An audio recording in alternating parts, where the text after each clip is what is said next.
Welcome to Real Life English. I'm Andrea, your Real Life English fluency coach, and today we're learning 15 surprising things about the English language that will make you really stand out as an English speaker. What are the 3 countries that don't have a legal official language? I don't know, man. I've got absolutely no idea. Okay. The United States, I didn't know this. Doesn't the have an United official States language. doesn't have an official language. Yeah. I guess it's for the sake of inclusiveness, right?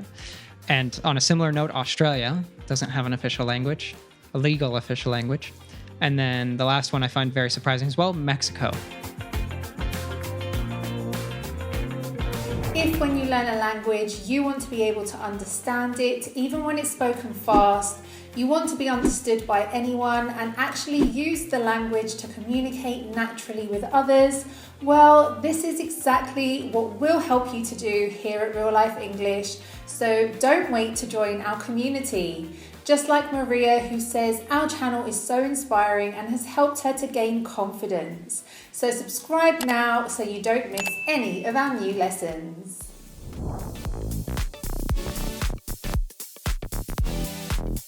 Number 1, let's is not really a question. Of course, it may become one if you use the correct intonation. However, let's plus a verb is an invitation. A genuine question would be, shall we, plus a verb. We may also use the two in a sentence like, let's go home, shall we?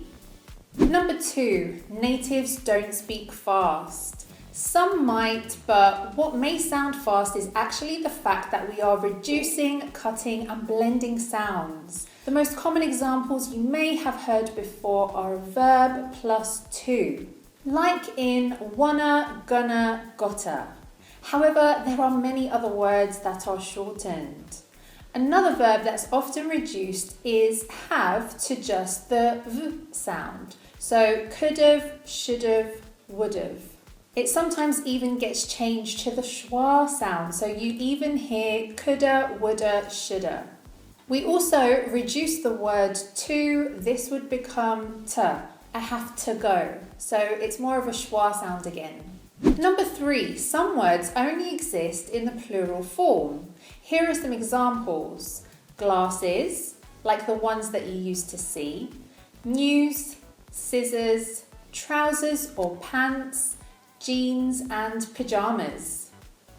Number 4, the letters O-U-G-H can be pronounced in many different ways, as in rough, dough, cough, though, through, thoughtful. Number 5, prepositions are commonly followed by a noun or pronoun. For example, I'm going to do this for you, her, or him. She's not going with us. How could you do this to me? This is why sometimes also you'll hear infinitives being used as a noun, as in, I like to dance. It's also why we avoid ending sentences with a preposition. Number 6, the letters T and R are pronounced differently in American and British English. This often happens with other sounds too, but in particular the T and the R sound are quite distinctive. Most American accents will have more of a flap T sound, so instead of saying better, they would say better.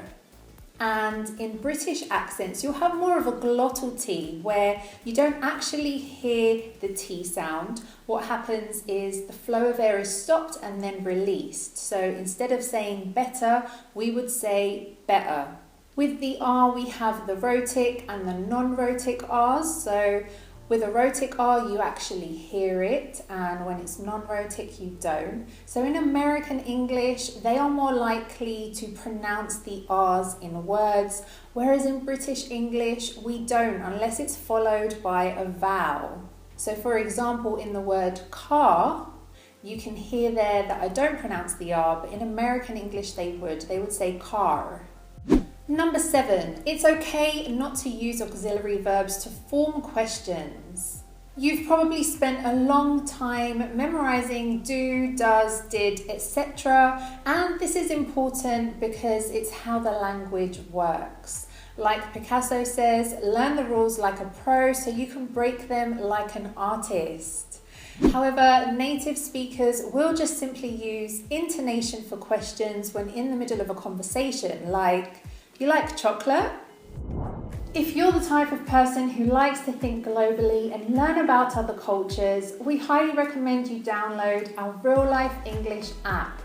With this app, you can have short English conversations with people from all over the world at the touch of a button.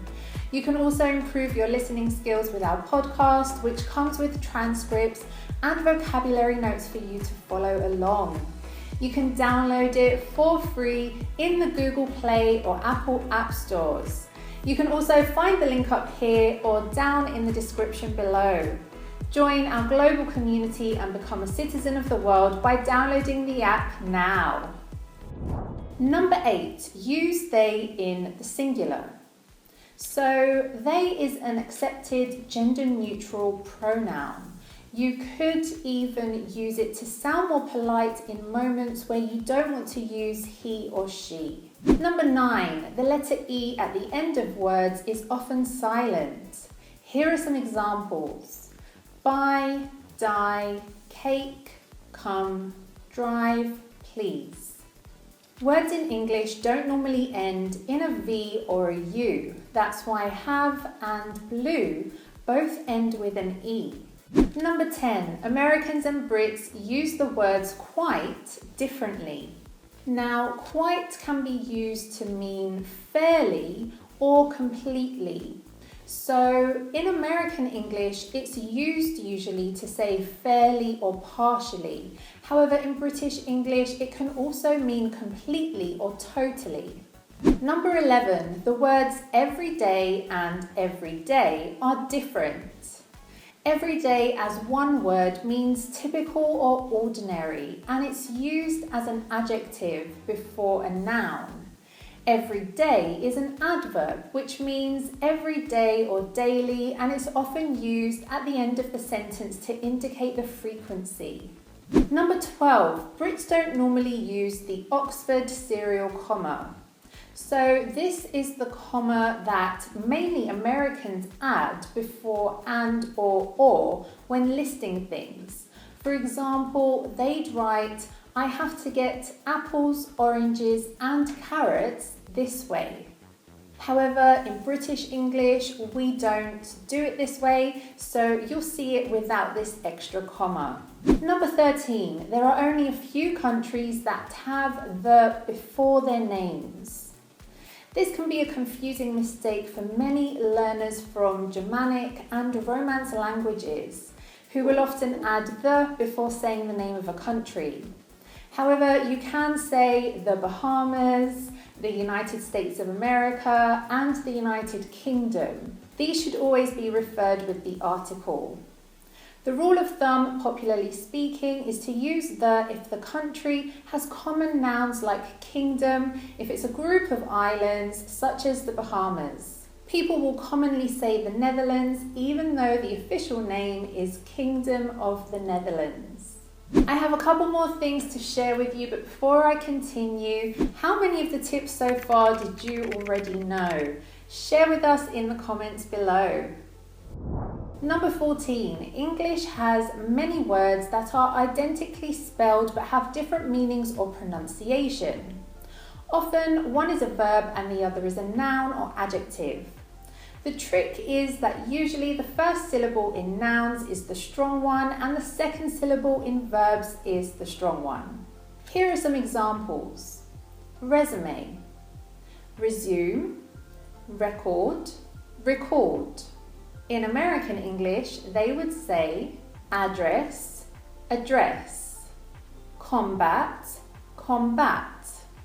And finally, we have project and project. Number 15, there are no future tenses in English. Grammatically, English only has the past and present tenses. The future is defined by using other tenses to convey this idea, such as the modal will, present simple, going to, and present continuous. So there you have it. We've arrived to the end of today's lesson, but it doesn't mean that you have to stop learning there for today. If you want to continue, here's one extra tip from Ethan. Centuries ago, English actually had two forms of the pronoun you. So for the singular, we would say thou, and for the plural, we would say ye. Now, nowadays, most people will probably just use one word for both the singular and the plural, and that's you. However, if you go to some places, for example, in the south of the United States, you might hear people instead using you all for the plural of the second person of the you. So they say you if they're just talking to one person, and you all if they're talking to a group.